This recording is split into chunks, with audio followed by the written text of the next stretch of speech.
आपको इस वक्त आगरा प्रधानमंत्री नरेंद्र मोदी का संबोधन। विशाल में पधारे हुए मेरे प्यारे भाई और बहनों,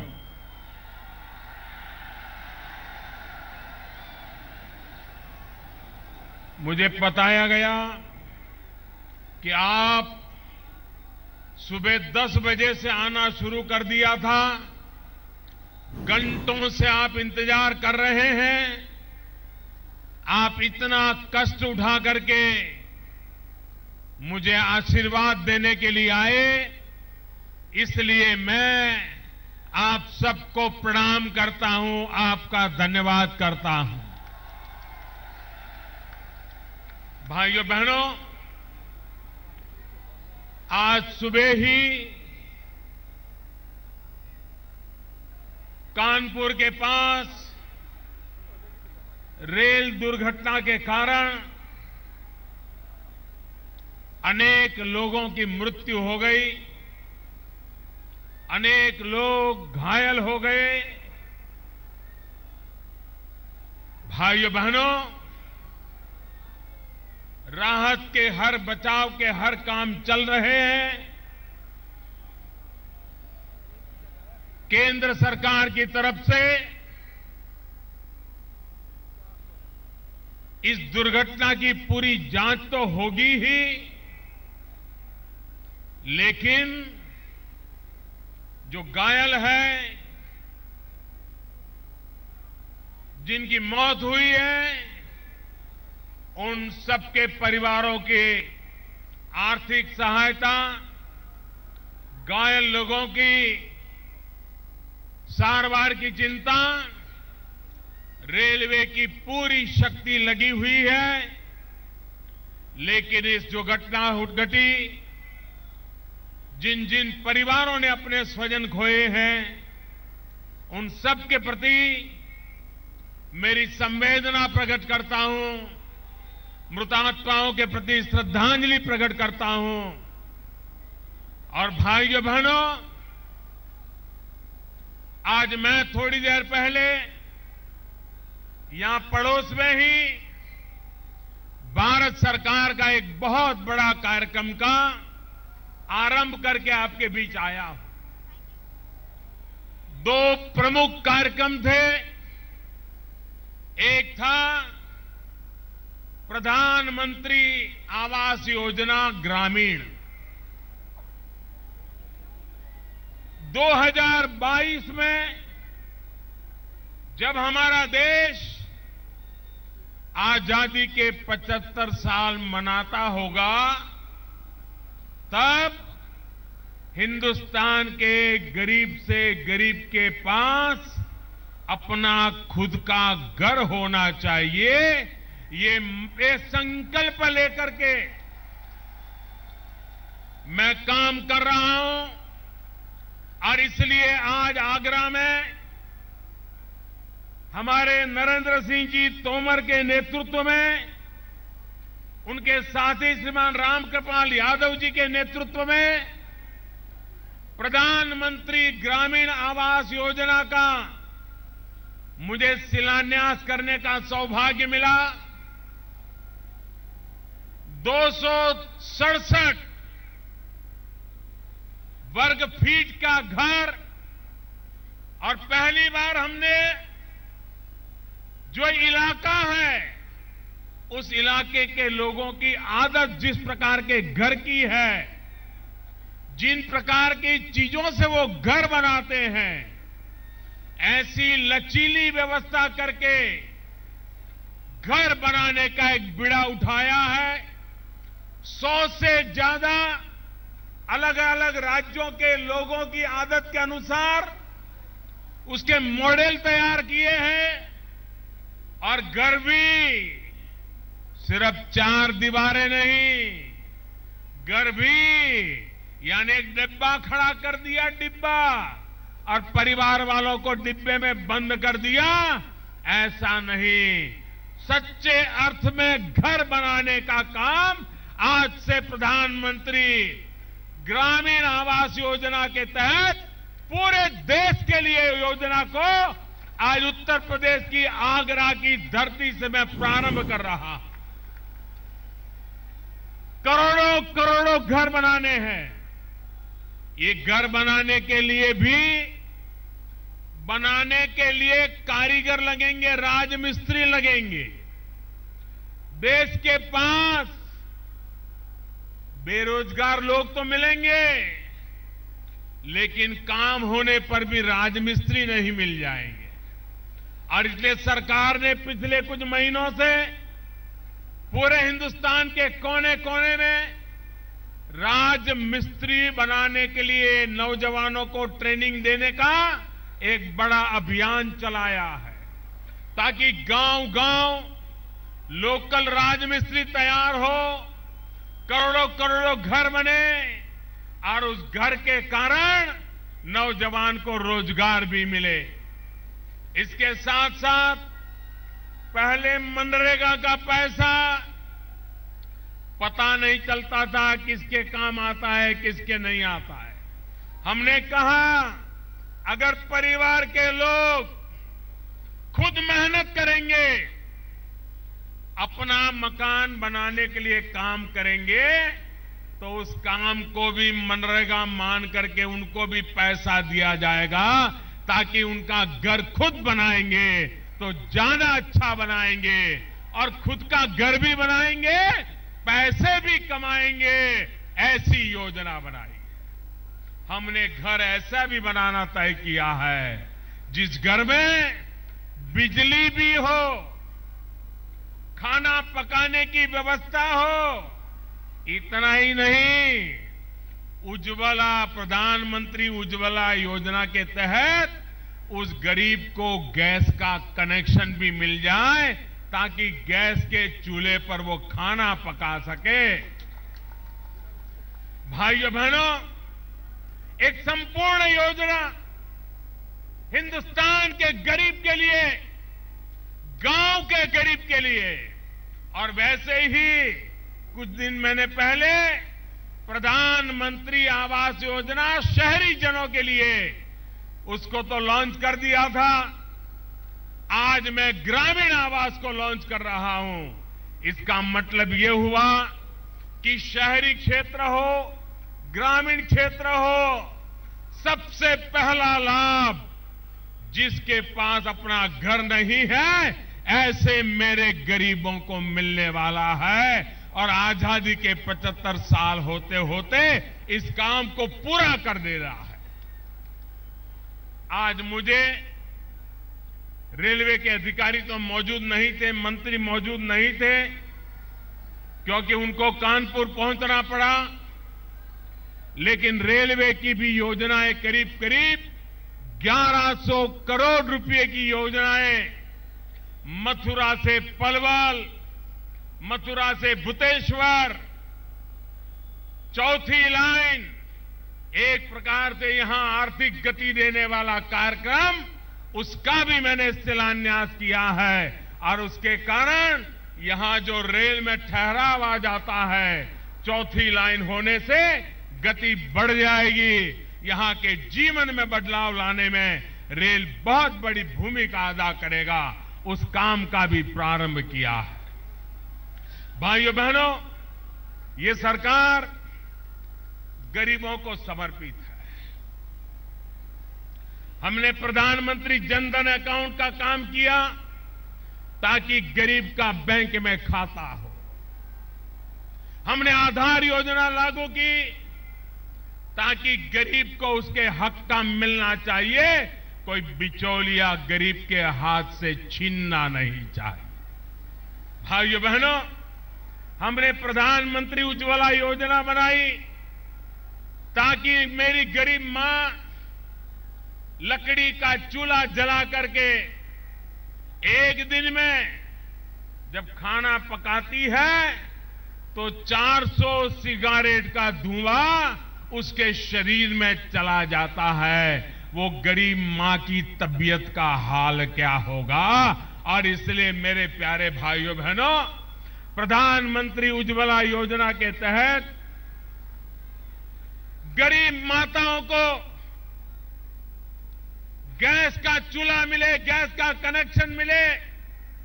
और गैस पर बड़े बड़े अमीर के घर में गैस के चूल्हे पर खाना पकता है, अब मेरे देश में गरीब के घर में भी गैस के चूल्हे पर खाना पकेगा। धुएं में मां को मरना नहीं पड़ेगा, धुएं में बच्चों को रोना नहीं पड़ेगा। लकड़ी खोजने के लिए गरीब को गांव-गांव, जंगल-जंगल भटकना नहीं पड़ेगा। खाना पकाने के लिए नौकरी धंधा काम छोड़ करके 2-2 घंटे किचन में नहीं बिताना पड़ेगा। गरीब की जिंदगी में बदलाव आएगा। ये काम मैंने प्रारंभ किया है। भाइयों बहनों, इस देश में 18,000 गांव, आजादी के 70 साल हो गए। 18,000 गांव आजादी के 70 साल के बाद भी 18वीं शताब्दी में जीते थे। बिजली क्या होती है उस गांव में कभी नजर नहीं आई थी। भाइयों बहनों, मैंने बीड़ा उठाया। 1000 दिन में बिजली का काम मुझे पूरा करना है। सबसे ज्यादा गांव अंधेरे में पड़े थे उत्तर प्रदेश के। 95% से ज्यादा काम पूरा कर दिया है भाइयों, और बाकी काम भी तेज गति से चल रहा है। हम निर्धारित समय में, निर्धारित रूप में गरीबों की भलाई के काम को प्राथमिकता देते हुए आगे बढ़ रहे हैं।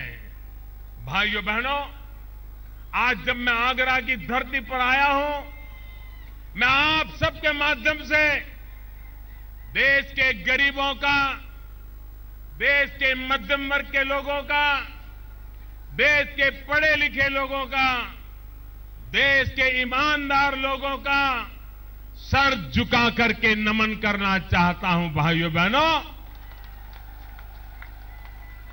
देश को भ्रष्टाचारियों से मुक्त कराने के लिए, देश को काले बाजारियों से मुक्त कराने के लिए, देश को काले धन से मुक्त कराने के लिए मैंने जो बीड़ा उठाया है, उसको सबसे ज्यादा आशीर्वाद गरीब और मध्यम वर्ग के लोगों ने दिए हैं। मैं उनको प्रणाम करता हूं और मैं आपको विश्वास दिलाता हूं, आपके सपने सच होके रहेंगे। भाइयों बहनों, मैंने 50 दिन कहा है। मैंने देश के सामने पहले ही दिन कहा था, ये काम बहुत बड़ा है, समय लेने वाला काम है, तकलीफ उठानी पड़ेगी ऐसा काम है, कुछ असुविधा होगी ये भी मैंने कहा था। लेकिन मैं हैरान हूं, मेरे देशवासी तकलीफ झेलने के बाद भी इस काम की सफलता के लिए कष्ट उठा रहे हैं। इस काले धन से देश को मुक्त कराने के लिए, भ्रष्टाचार से देश को मुक्त कराने के लिए आप जो कष्ट उठा रहे हो, मेरे गरीब भाई कष्ट उठा रहे हैं, मेरे मध्यम वर्ग के भाई कष्ट उठा रहे हैं, मेरे दलित भाई कष्ट उठा रहे हैं, मेरे आदिवासी कष्ट उठा रहे हैं, मेरे किसान भाई कष्ट उठा रहे हैं, मेरी माताएं बहनें कष्ट उठा रही हैं। मैं आपको विश्वास दिलाता हूं, ये आपका तप कभी बेकार नहीं जाएगा। देश सोने की तरह तप करके बाहर निकलेगा।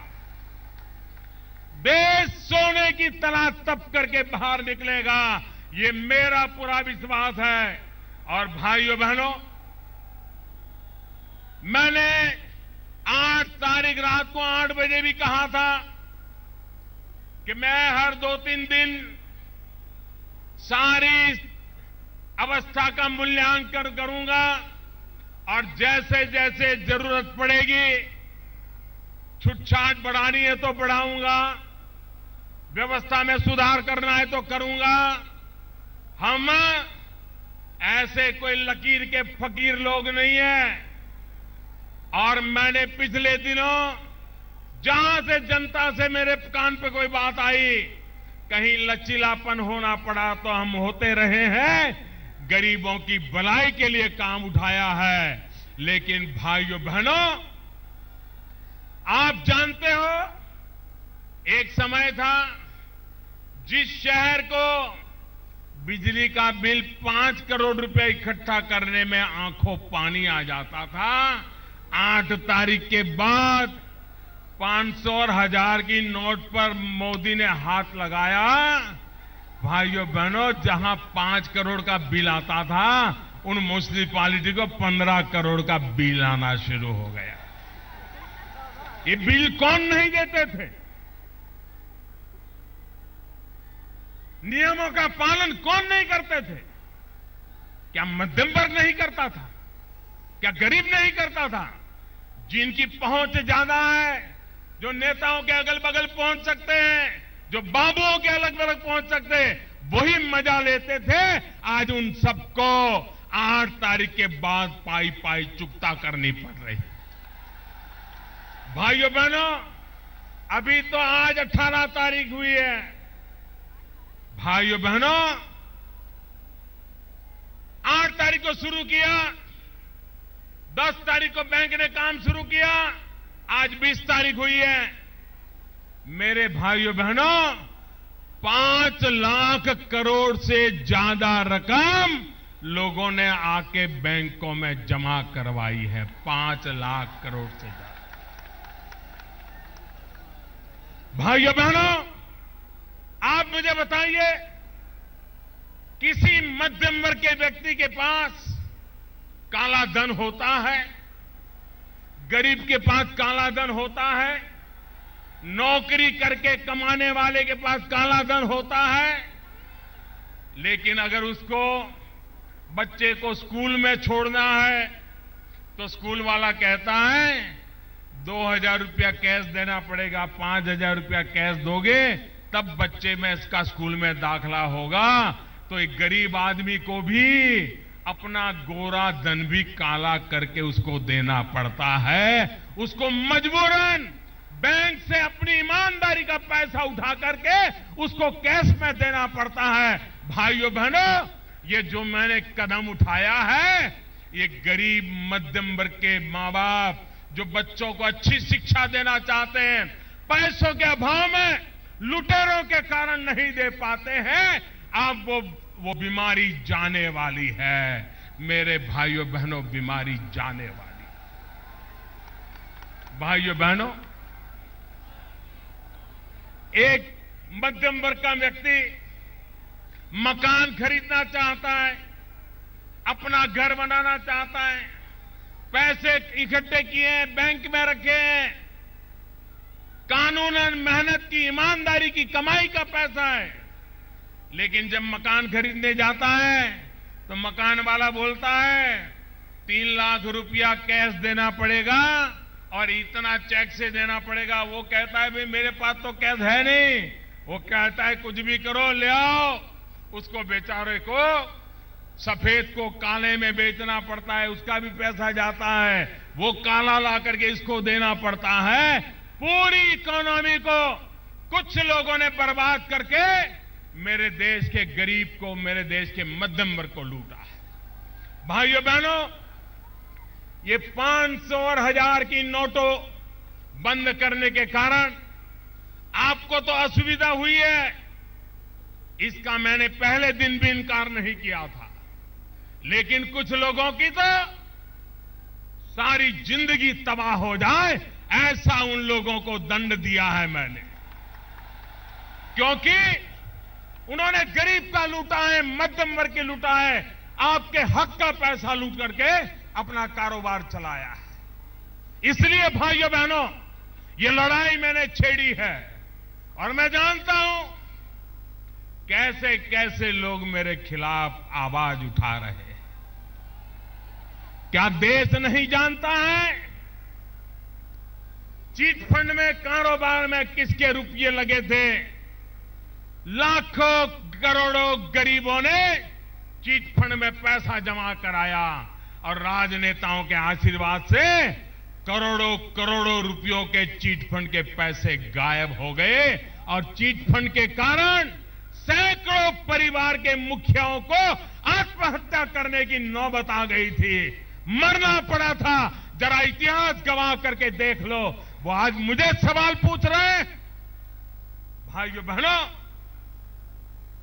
देश का सामान्य व्यक्ति मेहनत करता है, ईमानदारी से जीना चाहता है, लेकिन कुछ बेईमान लोग उसको जीने नहीं देना चाहते। क्या उसकी रक्षा करना ये सरकार का दायित्व है कि नहीं है? और इसलिए भाइयों बहनों, जो मध्यम वर्ग के मानवी मेहनत करके कमाता है, लेकिन उसका काले धंधे करने वाले शोषण करते हैं, उससे लूटते हैं। मेरे इस कदम से मध्यम वर्ग के मानवी को सुरक्षा मिलने वाली, और जो गरीब है, जिसका हक है लेकिन उसका हक का मिलता नहीं है, उसको पीने का शुद्ध पानी चाहिए, उसको बच्चों को पढ़ने के लिए शिक्षा चाहिए, उसको बुजुर्गों के लिए बीमार है तो सस्ते में दवाई चाहिए, गरीब को उसका हक चाहिए। ये बीच में लुटेरों के कारण गरीबों को उसका हक नहीं मिल पा रहा है।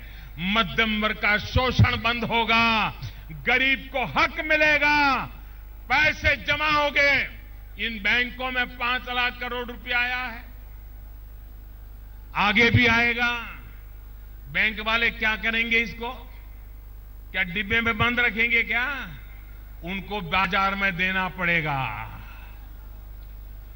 लोगों को कुछ खरीदना है तो देना पड़ेगा, लोन देनी पड़ेगी। कोई नाई की दुकान करना चाहता है तो लोन देनी पड़ेगी, धोबी की दुकान करना चाहता है लोन देनी पड़ेगी, कपड़े की दुकान करना चाहता है, बर्तन की दुकान करना चाहता है, लोन देनी पड़ेगी। और इतने सारे पैसे निकालने के लिए उनको ब्याज भी कम करने का पड़ेगा। भाइयों, कम ब्याज में रुपया गरीब और मध्यम वर्ग को मिलने वाला है। भाइयों बहनों, हमारे देश में सीमा पार से एक तरफ आतंकवाद हमारे सेना के जवानों को मौत के घाट उतारता है, दूसरी तरफ आर्थिक आतंकवाद नौजवानों को ड्रग्स में और देश को आर्थिक तबाही की ओर ले जाता है। जाली नोट छाप छाप कर हिंदुस्तान में घुसेड़ना, आपने देखा होगा। ड्रग्स का कारोबार कैश में चलता है, नशीली चीजों का कारोबार कैश में चलता है, उसका कोई हिसाब किताब नहीं है, थैले में पैसे रहते हैं, इधर उधर जाते रहते आते रहते हैं। भाइयों बहनों, 500,000 बंद करने के कारण जाली नोट के पूरे कारोबार को बड़ा झटका लगा है। करोड़ों की जाली नोट इस देश में घुसेड़ दी गई है और देश को बर्बाद कर दिया गया है। ड्रग्स और इन पैसों से शस्त्र ला करके आतंकवादियों को पहुंचाए गए हैं और आतंकवादियों ने मेरे देश के नौजवानों को गोलियों से भून दिया है। भाइयों, क्या ऐसा पाप चलने देना चाहिए? क्या मेरे देश के सेना के जवानों को मरने देना चाहिए? क्या कब तक चुप रहेगा देश? 70 साल तक चुप रहे भाइयों, 70 साल चुप तो रहे। और सिर्फ चुप इसलिए रहे, इसलिए नहीं कि उनको पता नहीं था, इसलिए नहीं कि उनको बीमारी का मालूम नहीं था, लेकिन उनको देश की चिंता कम थी, कुर्सी की चिंता ज्यादा थी, इसलिए कदम उठाने को तैयार नहीं थे। भाइयों बहनों, मैं जानता हूं कुछ लोगों का तो सब कुछ लूट गया है। आपको एमएलए बनना है? इतनी नोटें लाओ, इतनी नोटें लाओ, तब एमएलए बनोगे। हम नोटें भर करके रखी थी, क्या हुआ उन नोटों का?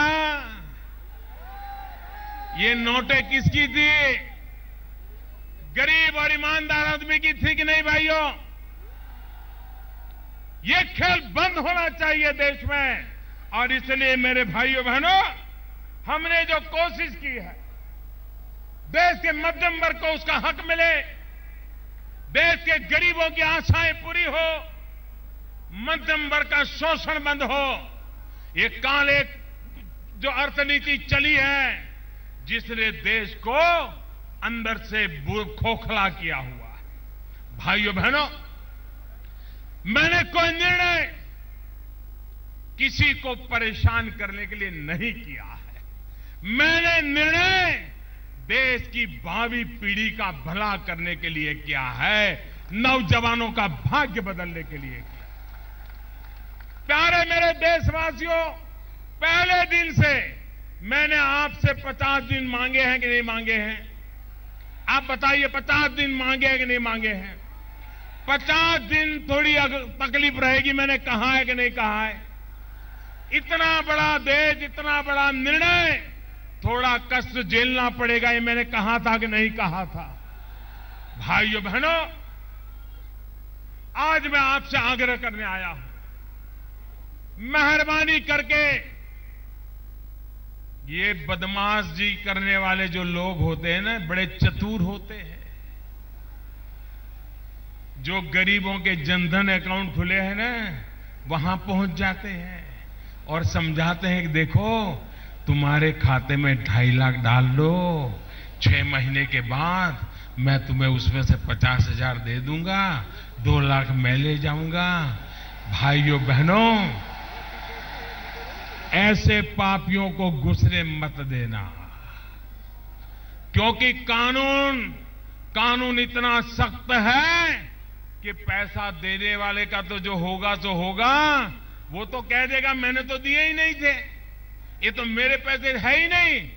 खाते में जिसके होगा वो बोलेगा और बेकार में मेरा गरीब भाई बहन परेशान हो जाएगा।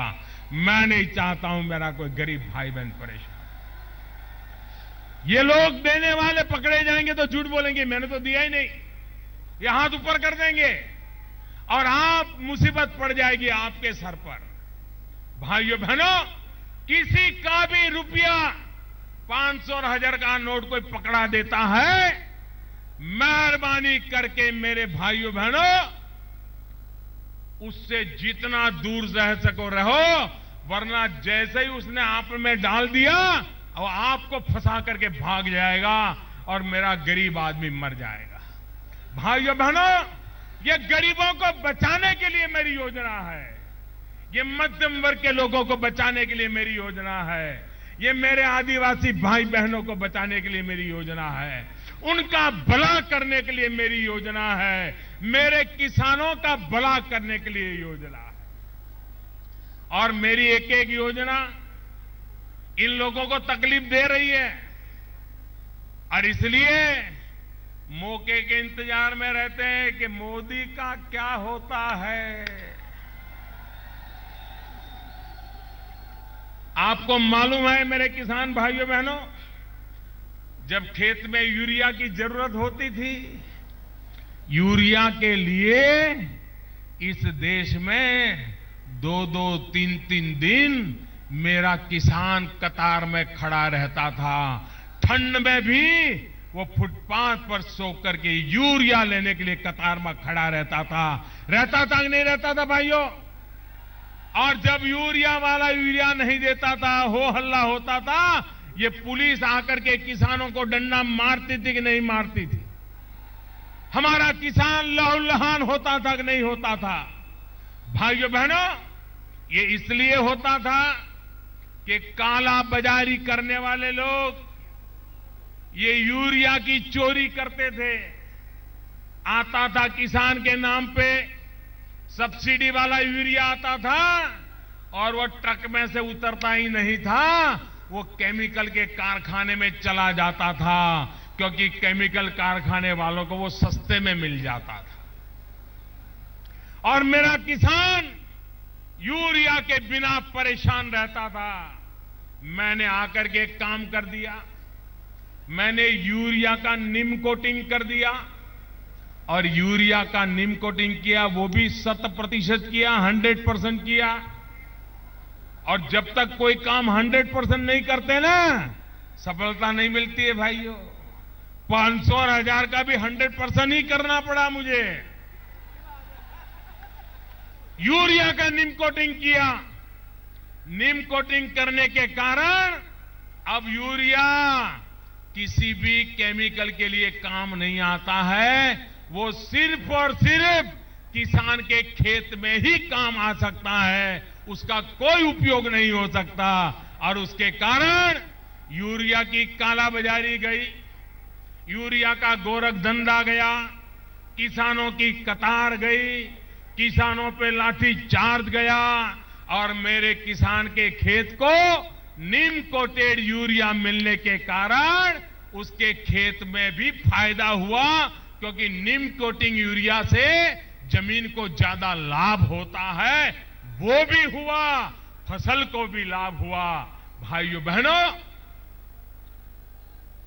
अच्छा करने के लिए अब मुझे बताइए, जो व्यापारी, जो केमिकल के कारखाने वाले, जिनको सस्ते में यूरिया मिलता था, मोदी ने दरवाजे बंद कर दिए। वो मोदी क्यों नाराज होगा कि नहीं होगा? वो मोदी का हिसाब चुकता करने का रास्ता खोजेगा कि नहीं खोजेगा? वो मोदी परेशान होगा तो उसको आनंद होगा कि नहीं होगा? अब ऐसे तो कितने लोग हैं चंडीगढ़ में। चंडीगढ़ ऐसा शहर है जिसमें सब घरों में बिजली है, सब घरों में गैस का कनेक्शन है, वहां केरोसिन की कोई जरूरत नहीं है। फिर भी 30 लाख लीटर केरोसिन चंडीगढ़ को जाता था। मैंने पूछा, मैंने कहा भाई चंडीगढ़ में तो केरोसिन की जरूरत नहीं है, कुछ झुग्गी झोपड़ी के घर हैं, उनको चाहिए तो कितना चाहिए? 500,000 लीटर चाहिए, 50,000 लीटर चाहिए, ये 30 लाख लीटर। तो पता चला कि पिछले दरवाजे से डीजल में मिक्स करने के लिए काले काम करने वालों को चला जाता था। हमने एक एक घर की जांच की, एक एक घर की जांच की। जहां गैस नहीं था, जहां बिजली नहीं थी, ऐसे घर को गैस का कनेक्शन दिया और ये 30 लाख लीटर केरोसिन जो चंडीगढ़ में चाउ हो जाता था, वो बंद हो गया। और किसी का नुकसान तो हुआ होगा। इतने दिन जो मलाई खाते थे उनको तकलीफ हुई होगी कि नहीं हुई होगी? तो क्या वो मोदी को फूल चढ़ाएगा? क्या मोदी का जय जयकार करेगा? क्या गाली देगा कि नहीं देगा? मोदी का बुरा चाहेगा कि नहीं चाहेगा? ऐसी सरकार इन लोगों को चाहिए जो उनके इशारों पर नाचने वाली हो, उनके पैसे लेकर के सोने वाली हो। भाइयों बहनों, ये बिकाऊ माल आपने नहीं भेजा है, उत्तर प्रदेश ने बिकाऊ माल नहीं भेजा है। ये उत्तर प्रदेश के लोगों की शान है कि उन्होंने बिकाऊ माल बाजार में नहीं रखा है। दम के साथ गरीब के लिए जीने मरने वाला इंसान आज दिल्ली में आपने सेवा करने के लिए बिठाया है। और इसलिए मेरे प्यारे भाइयों बहनों, ये लड़ाई लंबी है, ये लड़ाई लंबी है, लेकिन गरीबों के लिए लड़ने का आनंद कुछ और होता है। मैं गरीबों के लिए लड़ूंगा, मैं मध्यम वर्ग के लोगों के लिए लड़ूंगा, मैं आपके हक के लिए लड़ूंगा, ये लुटेरों से आपको बचाने के लिए लड़ूंगा। मुझे आपके आशीर्वाद चाहिए, मुझे आपके आशीर्वाद चाहिए। दोनों हाथ ऊपर करके आशीर्वाद दीजिए भाइयों, दोनों हाथ ऊपर करके आशीर्वाद दीजिए। भाइयों बहनों, ये 50 दिन तकलीफ है वो आप झेलेंगे। जोर से जवाब दीजिए, ये 50 दिन की तकलीफ झेलेंगे, 50 दिन की तकलीफ झेलेंगे। ये बेईमानों की लड़ाई, बेईमानों के खिलाफ की लड़ाई जीतेंगे। ये बेईमानों से देश बचाना चाहिए, ईमानदारों की रक्षा होनी चाहिए। आपका मुझे आशीर्वाद है, आपका मुझे आशीर्वाद है, आपका मुझे आशीर्वाद है। भाइयों बहनों, आपके सपने सच होके रहेंगे। देश सोने की तरह तप करके बाहर निकलेगा, ये मेरा विश्वास है। मेरे साथ बोलिए, भारत माता की, भारत माता की, भारत माता के।